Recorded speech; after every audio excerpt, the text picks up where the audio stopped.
Jadi kita imbangi saja lah antara dunia ini dengan akhirat ya. Jadi terus kecakapan abad 21 ini dianggap semua kita ini sudah terampil dan berinovasi, dan ini pendidikannya sudah didapati dari pembelajaran HOT, penilaian autentik, dengan PPK, seperti itu ya sudah ada. Cuman kita belum tahu itu untuk apa. Jadi kalau kemarin itu ada pelatihan guru-guru untuk penguatan karakter yang kita tahu untuk implementasi kepada siswa. Tapi inilah ujung-ujungnya kemarin. Jadi guru dianggap sudah mampu belajar dan berinovatif, kemudian memanfaatkan teknologi IT, itu yang diharapkan. Tapi kita sudah loncat ini ya. Kemudian kecakapan hidup untuk bekerja dan berkontribusi pada masyarakat. Artinya untuk 3 pilar pendidikan itu kan salah satunya ada komite. Bagaimana KSM peran serta masyarakat terhadap pihak sekolah itu juga sudah didapat di tahun katakanlah lebih dikuatkan lagi pada saat kurikulum 2013. Nah, jadi inilah semua 3 konsep percakapan hidup abad 21 ini sebenarnya sudah dijalani. Hanya sekarang lebih lagi kita larikan namanya ke literasi dan numerasi. Nah, jadi semua ini walaupun dia bisa IT, dia hot, dia sudah dengan masyarakatnya sudah kontribusi dengan pihak sekolah, dengan pihak pengawas, dengan pihak dinas. Namun semuanya ini dicakup dalam satu kegiatan yang disebut dengan AKM. Nah, yang tujuannya asesmen kompetensi minimum ini nanti tidak menilai siswa, tapi untuk memetakan mutu pendidikan, baik gurunya, pendiknya maupun siswanya. Makanya lahirlah AKM itu ada 3. Untuk siswa kegiatannya. Yang pertama literasi numerasi, kemudian survei lingkungan belajar. Literasi numerasi ini nanti di dalamnya ada lagi mungkin insya Allah bagian-bagian wilayah yang memang kuat kerjasama K3S-nya, mereka sudah jalankan ini literasi numerasi untuk sama-sama kita ketahui aja bahwasannya ada konten dan level kognitif, dan itu juga bukan hal yang baru bagi guru, mungkin bagi kita namanya baru. Jadi kalau kita bilang level kognitif itu adalah pembelajaran HOT yang dulu. Kalau konten itu adalah materi. Kalau dulu materinya lebih spesifik ke KD. Ada KDTK, KDT, SD, KD SMP. Tapi sekarang disebut dengan konten.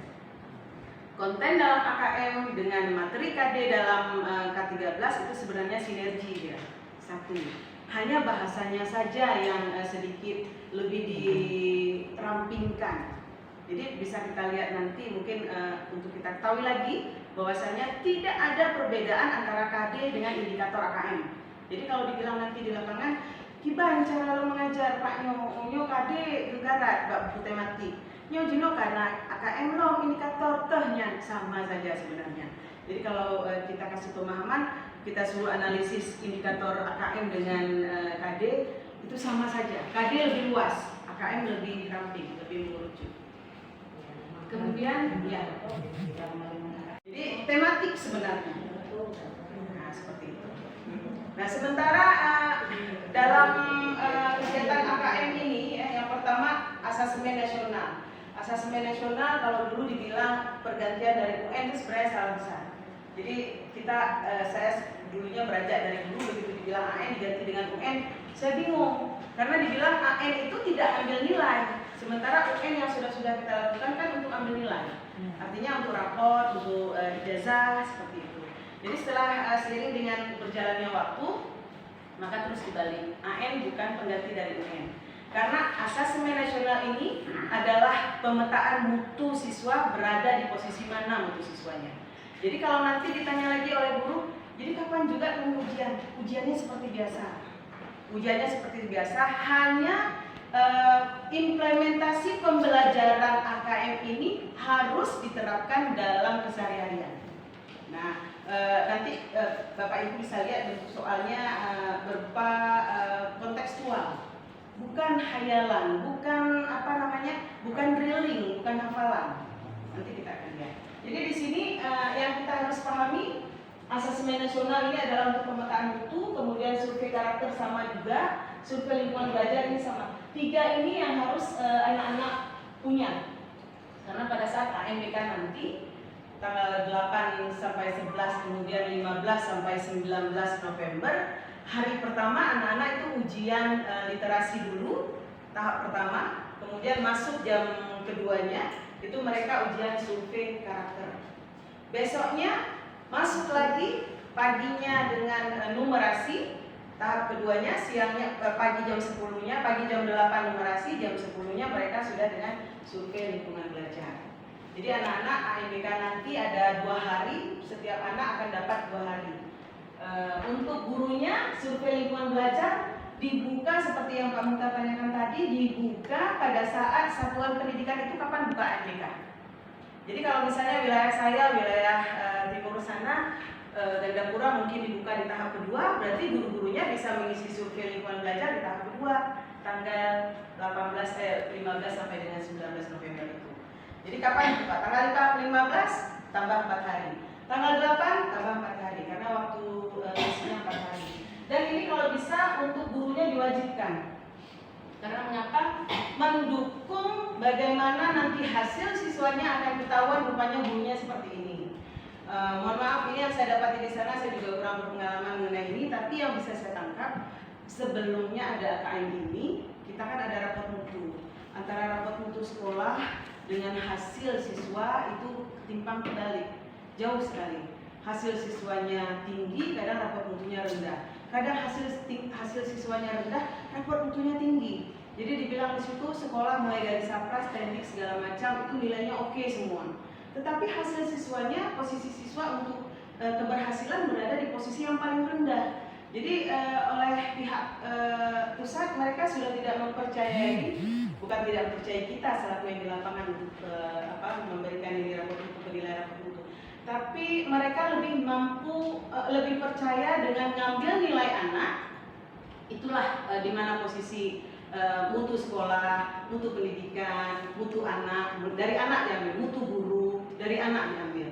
Nah nanti makanya dimintakan guru-guru ngisi survei lingkungan belajar, wajib ngisi semua yang sudah terkoneksi dengan Dapodik, walaupun tidak ada di situ yang nggak isi nanti dapat list merah, nggak ada seperti itu. Tapi setidaknya dengan bantuan guru mengisi akan melihat dukungan itu benar apa tidak.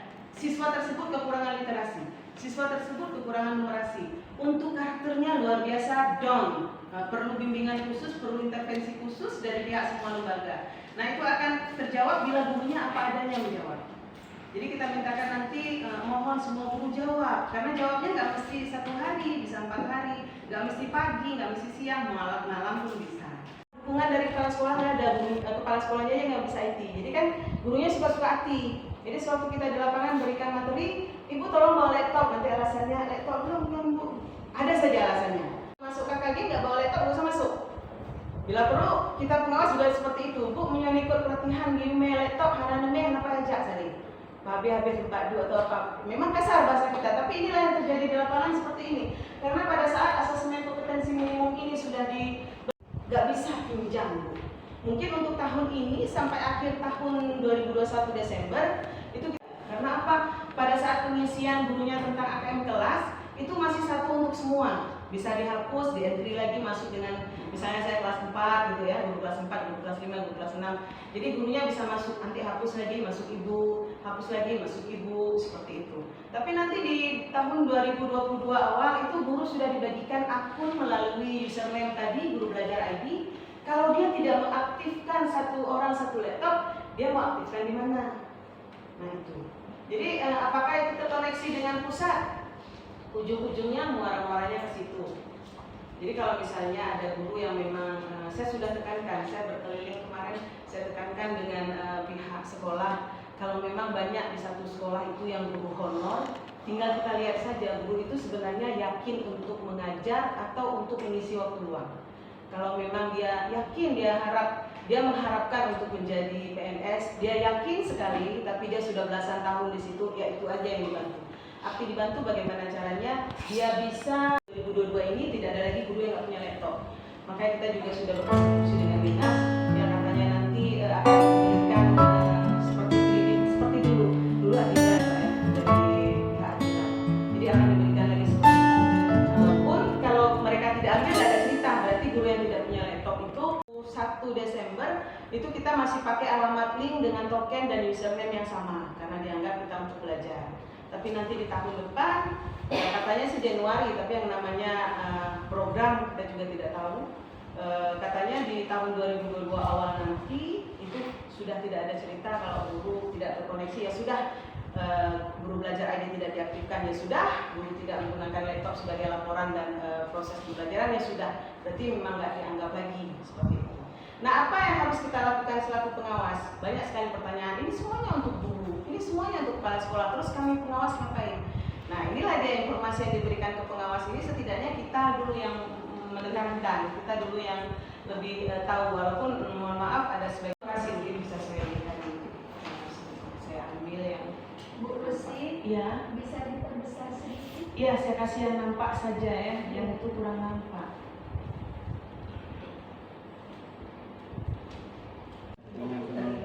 Ini nampak ya. Saya di lapangan beserta dengan guru sudah minta wajibkan ini ada di HP. Jadi dengan alamat link tadi ID_AN itu akan keluar seperti ini. Level pembelajaran. Di atasnya ini ada contoh soal, kemudian ada literasinya, ada numerasinya. Ini contoh ini level, katakanlah level 2 ya, kelas 3 dan kelas 4. Ada numerasi.